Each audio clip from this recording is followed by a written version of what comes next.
Nous commençons cette revue de presse par le cessez-le-feu qui a été décidé hier soir et qui est rentré en vigueur à 22h, heure israélienne. En effet, c'est le titre commun des deux principaux quotidiens israéliens, le Yediot Aharonot et le Israel Hayom, et c'est le thème d'ouverture de l'ensemble des sites d'information israéliens ce matin.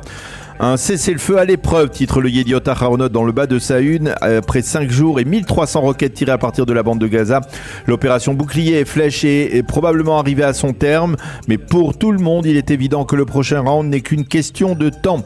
Le Israel Hayom y va de son jeu de mots pour expliquer que peu après l'entrée en vigueur du cessez-le-feu, le djihad a tiré 2 roquettes vers Israël. Le cessez et le feu, affirme le quotidien en manchette en nous montrant une photo des dégâts causés par l'armée de l'air israélienne dans la ville de Gaza. Et en sous-titre, le journal explique qu'Israël et le djihad islamique ont accepté la proposition de cesser le feu des Égyptiens. Ces derniers affirment qu'Israël se serait engagé à cesser les éliminations ciblées, ce que démentent de hauts responsables politiques en Israël. Alors Daniel, qu'écrivent les éditorialistes israéliens dans le premier bilan qu'ils tirent de cette nouvelle confrontation ? Pour Yoav Limor, l'expert sécuritaire du Israel Hayom, il est incontestable qu'Israël est sorti vainqueur de la confrontation. Le djihad a payé très cher, tandis que le Hamas et l'Iran sont restés en dehors. Même conclusion exactement pour Yossi et Ochoa, l'expert sécuritaire du Yediot Aharonot, qui écrit « Si le cessez-le-feu se maintient, c'est l'une des opérations les plus réussies de Tzahal et du Shin Bet ». Pour Meir Ben Shabbat, ancien conseiller à la sécurité nationale, qui voit déjà plus loin dans le Israel Hayom, il nous est interdit, écrit-il, de prendre goût à un calme relatif du côté de Gaza. Selon lui, le cessez-le-feu doit s'accompagner de règles très strictes visant à empêcher les organisations terroristes de Gaza de pouvoir continuer à produire des roquettes. Même son de cloche pour Ben Dror Yemini dans le Yediot, l'arrêt des hostilités est souhaitable, mais ce ne sera qu'une pause en perspective d'un autre round de confrontation, et Ben Dror Yemini de suggérer, pour ne pas perdre les acquis sécuritaires obtenus, faire une proposition de restauration de la bande de Gaza. Shimon Schiffer dans le Yediot se demande, après avoir décompté les éliminations et les roquettes, jusqu'à quand cela va-t-il durer ? Le général de réserve Giora Highland tire plusieurs conclusions de cette opération, et l'une d'elles est aussi de préparer l'avenir stratégique de la bande de Gaza durant les périodes d'accalmie, pas en pleine opération. Enfin, Gadi Ezra lui parle dans le Israel Hayom de la victoire et de la résilience nationale, cette résilience qui doit permettre à Israël de prolonger une telle opération si cela est nécessaire. Outre les éditorialistes des deux grands quotidiens, vous avez aussi consulté, Daniel, ceux des sites d'information prédominants. Oui, comme celui du Haaretz avec Amos Harel, son spécialiste sécuritaire, qui constate qu'en dépit de sa supériorité, Israël a eu du mal à imposer une stratégie de sortie de cette opération.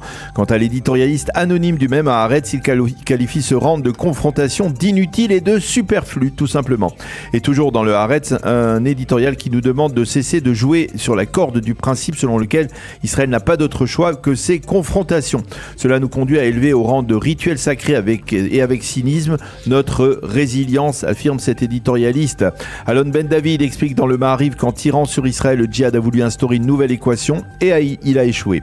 Ben Caspit, lui, s'en prend comme d'habitude à Binyamin Netanyahou. Il accuse de faire du Hamas un monstre. Les quotidiens israéliens accordent aussi une petite place ce matin aux élections en Turquie qui risquent de sceller le sort de Recep Tayyip Erdogan. Oui, effectivement, l'heure de vérité pour le président turc, titre ce matin en page intérieure le Yediot Aharonot. Nada Veyal, qui est à Istanbul, est allé interroger les Turcs, ceux qui veulent plus de liberté, qui en ont assez de Tayyip Erdogan, et ceux qui continuent à l'aduler. Le Israel Hayom lui titre « La Turquie se choisit un avenir » et dans son éditorial, le docteur Chai Etan Akohen suggère de ne pas enterrer trop rapidement Tayyip Erdogan.